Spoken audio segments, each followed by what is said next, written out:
कभी कभी हम जिन लोगों को साधारण या मूर्ख समझते हैं, असल में वही लोग दुनिया को सबसे अलग नजर से देखते हैं और उनकी चुप्पी एक गहरी समझ का संकेत होती है। एक विशाल और समृद्ध राज्य था जहां का राजा अत्यंत समझदार था, लेकिन उससे भी अधिक समझदार था उसका मंत्री। नीतियों, युद्धों और प्रशासन में उसकी सलाह से राज्य दिन दूनी रात चौगुनी तरक्की कर रहा था। राजा मंत्री की बहुत इज्जत करता था। हर मुश्किल में सबसे पहले वही याद आता।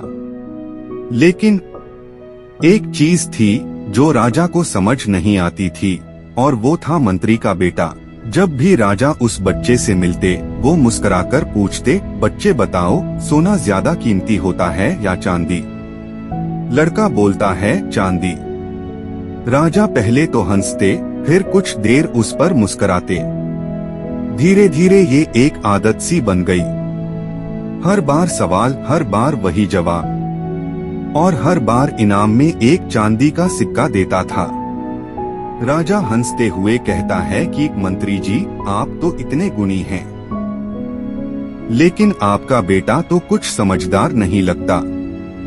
हर बार वही बेवकूफी भरा जवाब। फिर मंत्री बोलता है, महाराज, बच्चा है, कुछ समझ नहीं पाता शायद। लेकिन उस दिन मंत्री घर लौटते ही बेटे से बात करता है, बेटा, क्या तुम्हें सच में नहीं पता कि सोना चांदी से ज्यादा कीमती होता है? फिर बेटा कहता है, पिताजी, मुझे सब पता है, लेकिन सोचिए, अगर मैं सही जवाब दे दूं तो राजा मुझसे सवाल पूछना बंद कर देंगे, लेकिन जब मैं जानबूझकर उल्टा जवाब देता हूं तो वो हंसते हैं और हर बार मुझे चांदी का सिक्का इनाम में देते हैं। अब तक मैंने इतने चांदी के सिक्के इकट्ठा कर लिए हैं कि अगर उन्हें पिघलवाऊं तो एक असली सोने की मूर्ति बनवा सकता हूं। मंत्री कुछ देर चुप रहता है, फिर उसकी आंखों में चमक आ जाती है। वो मुस्कुराता है और बेटे को गले से लगा लेता है। दुनिया जिसे मूर्ख समझती है, वही असल में सबसे समझदार होता है। इस कहानी से हमें क्या सीख मिलती है? कि असली समझदारी दिखावे में नहीं होती।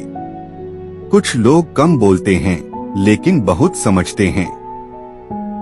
दुनिया क्या सोचती है, उससे कहीं ज्यादा जरूरी है कि हम क्या कर रहे हैं और क्यों कर रहे हैं। कभी कभी मूर्ख कहलाना भी एक बहुत समझदार योजना का हिस्सा होता है। इसलिए याद रखिए, अगर दुनिया आपको कमजोर समझे तो मुस्कुराइए, क्योंकि जब तक लोग आपको पहचाने, तब तक आप अपनी चांदी इकट्ठा कर रहे होते हैं। असली बुद्धिमान वो नहीं जो दिखता है, बल्कि वो है जो वक्त आने पर चुपचाप साबित करता है।